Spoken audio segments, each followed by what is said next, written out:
reality came to her. 4 words from the same mouth that said, "Reality is coming," before Caitlin Clark ever played a single professional minute. Diana Taurasi, 6 Olympic gold medals, 20 years in the number 12 jersey, the most decorated player in USA basketball history, sat in front of a camera and handed Caitlin Clark something that no record, no trophy, and no MVP award can manufacture on its own: validation. From the first person who stood at a microphone and told the whole world Clark wasn't ready, and here's the thing, nobody else is connecting right now. That moment didn't happen because Clark collected a few highlights in Puerto Rico. It happened because she systematically dismantled every piece of the doubt machine that the WNBA establishment built around her, brick by brick, game by game, record by record, until there was nothing left for Taurasi to stand behind. 14 FIBA world records in 7 days. The youngest MVP in qualifying tournament history, a backcourt pairing with Paige Beckers that turned blowout wins into a philosophy, and a jersey number that used to belong to the greatest international player the sport has ever produced. Today, we are breaking down the full arc, not just the moment, but every step that made it inevitable, because the story most channels are giving you starts in Puerto Rico. The real story starts 14 months earlier, in March 2024. At a microphone, nobody should have let Taurasi walk away from unchecked. If the way this whole arc is coming together is as satisfying to you as it is to us right now, hit that like button. It is the single fastest thing you can do to help this channel keep putting together the analysis that nobody else is running this deep on. We appreciate every one of you. Now, March 2024. Caitlin Clark is still at Iowa, still in college, still in the middle of one of the most watched March Madness runs women's basketball has ever seen. She has not signed a professional contract. She has not practiced with an NBA team, let alone a WNBA team. She has not played a single minute of professional basketball at any level. And Diana Taurasi walks up to a microphone and delivers a verdict. Reality is coming. There's levels to this thing. We all went through it. That's the quote, word for word. And it hit hard, not because of what it said, but because of who had the standing to say it. This was not a hot take from a role player. This was not an analyst stirring up controversy for clicks. Taurasi was the face of USA basketball for over 2 decades. She wore that number 12 jersey from 2004 all the way through the 2024 Paris Olympics. 6 gold medals, multiple World Cup championships. When she spoke about who belongs in professional basketball, the league did not push back. It took notes. So when she looked into that camera and told the world that Clark's moment of reckoning was coming, the WNBA heard it as an instruction. The effect inside the league was immediate. Other veterans who had been watching Clark's college ascent with their own quiet concerns suddenly had cover to be vocal. The "she's not ready" narrative spread faster than anything Clark's PR team could counter. And here's where it gets darker. The pylon wasn't coming from the margins. Geno Auriemma, Taurasi's own college coach at UConn, the architect of the greatest dynasty women's college basketball has ever produced, went public with his reservations about Clark's readiness. He said she talked a lot and that she deserved everything she got because she gave as good as she got. He said she wasn't built for the physicality of the professional game and wasn't quick enough to avoid it. He framed her skills as elite but future tense, something that would develop once she found a better team and got more experience. Think about the weight of that. The most decorated coach and the most decorated player in the history of their country's basketball program had both publicly expressed skepticism about this rookie before she ever showed up for preseason. That is not 2 independent voices reaching similar conclusions. That is a wall going up. And the people laying the bricks had the most credibility in the sport. Now, to be fair to Taurasi, and this is the part that most of the channels covering this story are skipping entirely, she probably believed every single word she said. She had watched hyped college prospects arrive in the WNBA with astronomical expectations and disappear within a few seasons for over 2 decades. From her vantage point at the top of the program, that pattern wasn't just recognizable, it was the rule, not the exception. She said later that she didn't think she said anything factually incorrect. In her framing, greatness always gets tested before it gets recognized, and what she offered was tough love, not a takedown. A warning, not a dismissal. But what Taurasi intended and what she created are two very different things. What landed in the broader culture was permission. Permission for every player in the league to treat Clark's early struggles as confirmation rather than as the normal adjustment curve any rookie faces. Hard fouls started showing up with regularity. Officials took time to establish their approach to protecting her, and all of it traces back to a culture where the most credible voice in the sport had already signaled that this particular rookie needed to earn her humbling before she earned her respect. The structural reason that environment formed so quickly comes down to what Clark represented to the existing order. Rookies in the WNBA earn their standing slowly. That has always been the unwritten code. You prove yourself over time, you defer to veterans, and you collect your credibility in installments over several seasons. But Clark was not arriving slowly. She was arriving with more college records than anyone the league had ever processed. More TV ratings, more sponsorship deals before she played a single pro minute than most WNBA veterans accumulate across entire careers.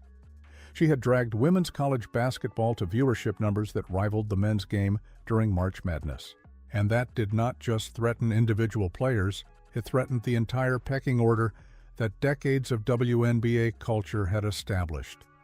So when Taurasi delivered that reality check, it was the establishment's most credible spokesperson doing the thing establishments do when they feel disrupted. Drawing a line, making clear that the rules still apply, that the hierarchy still holds, and that the new arrival, no matter how talented, does not get to skip the line. What none of them accounted for was that Caitlin Clark had absolutely no interest in waiting in it. Before we get into the Puerto Rico tape and exactly what Taurasi said on camera after watching every second of it, drop your read on this in the comments right now. Who do you think did the most damage to Clark's reputation before she ever suited up professionally? Was it Taurasi's public warning, Auriemma's doubts about her physicality? Or is there someone else whose skepticism hit harder? We go through every comment. Tell us below. The Olympic snub is where this story shifts from uncomfortable to genuinely indefensible in hindsight. And it is also where the establishment's decision-making becomes impossible to separate from the same bias that produced Taurasi's original quote, June 7, 2024. Clark had just posted 30 points and 7 three-pointers against Washington. She was deep into one of the most statistically dominant rookie seasons any guard had produced in the league in recent memory. She had already become the fastest player in WNBA history to convert 100 three-pointers. She had dragged the Indiana Fever to their first playoff appearance since 2016. That same summer, the United States Olympic Committee sent a 42-year-old Diana Taurasi to Paris. Taurasi averaged less than 4 minutes per game across the entire tournament. In the gold medal game against France, a one-point victory that Team USA nearly let slip away, Taurasi and Clark produced identical stat lines: 0 points, 0 minutes. One was sitting on the bench in Paris, the other was 4,000 miles away in Indiana. The stated reasoning was experience and leadership. What Taurasi meant to the program, her legacy, her farewell, the weight of everything she had given that uniform, and none of that is nothing. Honoring a legend in her final chapter is not inherently wrong, but the cost of that decision was placing your most marketable, most statistically impactful young player on the sideline while an international tournament broadcast her absence to the world. A journalist from Brazil flew to Paris specifically to cover USA basketball. She tracked down a reporter at the venue with one question: where is Caitlin Clark? She said she had planned to cover every game. When she found out Clark wasn't there, she changed her plans entirely. That is the commercial gravitational pull Clark had without even being in the same hemisphere. The long-term strategic miscalculation in that decision is something USA basketball will be accounting for all the way to Berlin in 2026. The United States has always held a structural advantage in international women's basketball. Their depth, their domestic infrastructure, their recruiting pipeline, all of it has made that gap feel permanent. But the gap is not permanent. Other programs are developing faster every cycle. Countries are getting more sophisticated about defensive schemes, building around athleticism and three-point shooting, closing the margin. Keeping Clark home for a full Olympic cycle gave every national program's coaching staff a full season of film on a USA roster without her. And none of that film is useful anymore after what she did in Puerto Rico. Because when Clark finally stepped onto an international court, she didn't ease in. She didn't manage her rust. She didn't give the moment the cautious, careful debut that 8 months away from competitive basketball might have justified. She just played. Game 1 against Senegal. Off the bench. 19 minutes, 17 points, 12 assists, 0 turnovers. 8 of those assists came in the first half alone.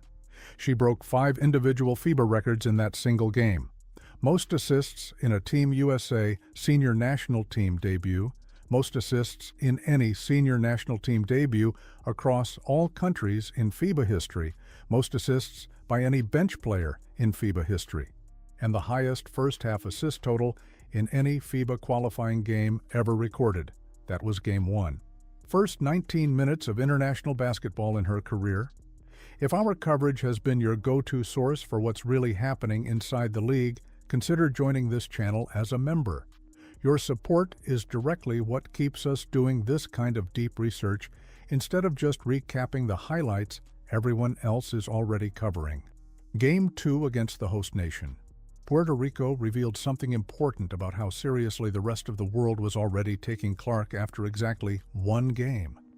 Puerto Rico ran a box-and-one defense, a scheme specifically designed to eliminate one player from the offensive equation entirely. The coaching staff initially responded by pulling back Clark's minutes and reconfiguring the lineup in a way that slowed the offense to a crawl. Team USA won, but Clark was right when she called it clunky after the game. She wasn't being self-deprecating. She was identifying a real problem with how the staff was managing her presence in the lineup, and she named it publicly without any diplomatic softening. The pivot came in Game 3 against New Zealand, and it changed the entire trajectory of the tournament. The coaching staff did what should have been obvious. They started Clark alongside Paige, Beckers, and Kelsey, Plum in a 3-guard lineup and simply let her run the offense. Team USA won by 55 points. Clark led the team in minutes played, posted 14 points and 6 assists. And her plus-minus across those minutes showed precisely how different the offense operates when she is the one initiating.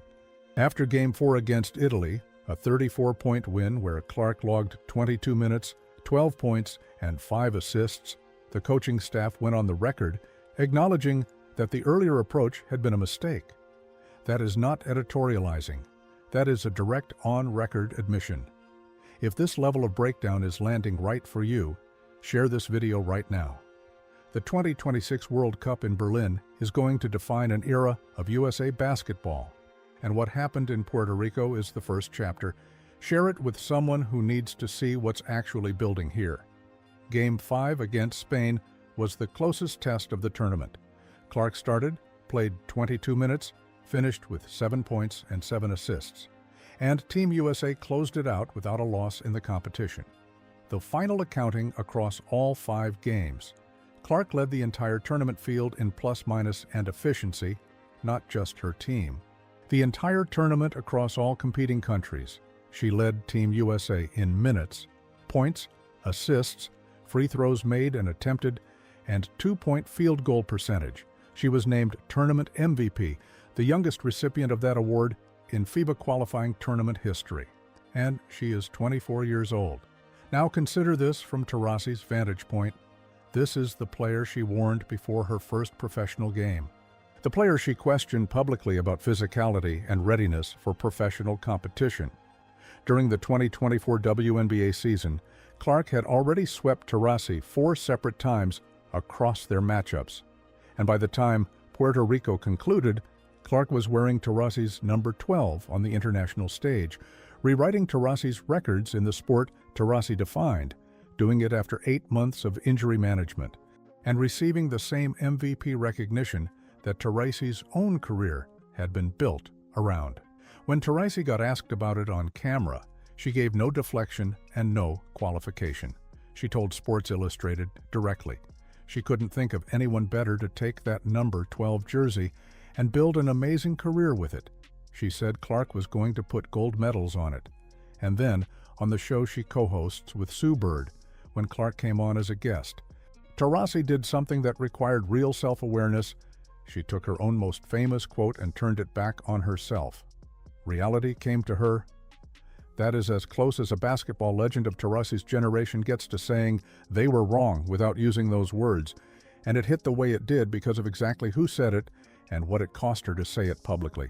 Sue Bird's name has come up specifically around the jersey number assignment, whether giving Clark the number 12 was administrative chance or something more intentionally constructed. Bird, Taurasi's longtime co-host, and widely considered one of the most strategically perceptive minds ever produced by the program, has been described by those in her orbit as considerably more calculated than she presents publicly.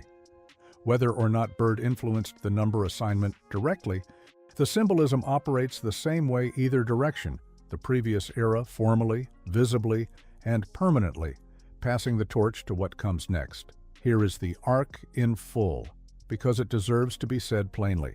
Taurasi fires the first public shot before Clark plays a professional minute. The establishment follows with its own coordinated skepticism. Clark spends her entire rookie year methodically dismantling every version of the not-readied argument on the court, gets left off the Olympic roster anyway, while a 42-year-old receives a ceremonial going-away present in Paris at her direct expense, returns from an injury-disrupted season to break 14 FIBA world records in 7 days, wins the youngest MVP in qualifying tournament history, and the woman who launched the doubt machine ends up on live television flipping her own words back on herself. That is not Caitlin Clark's redemption arc. Clark never needed redemption. That is a reckoning for every voice that told the world she didn't belong. And Taurasi's public capitulation is the loudest, most credible version of that reckoning possible. What makes Clark's handling of all of it genuinely rare is that she never made the story about the noise.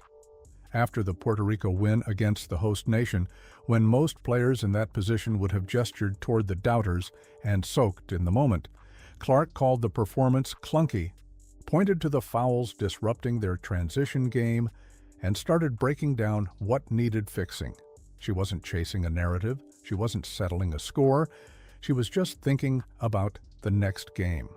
That tells you something about the kind of player who is now wearing the number 12. The Clark-Beckers backcourt is real. The three-guard system that ended games by 55 and 34 points is documented and on record. Countries are already drawing up specific defensive schemes for a qualifying tournament. Those same coaching staffs are now building for a full World Cup in Berlin in 2026. And what worked in Puerto Rico gives them a blueprint that is only going to get sharper as that offense develops. The gap USA basketball has always held at the international level widens significantly when Clark is the one running it. And there is more of this coming. Subscribe and hit the notification bell so you don't miss what's next, because the next video is going to pick up exactly where this one leaves off.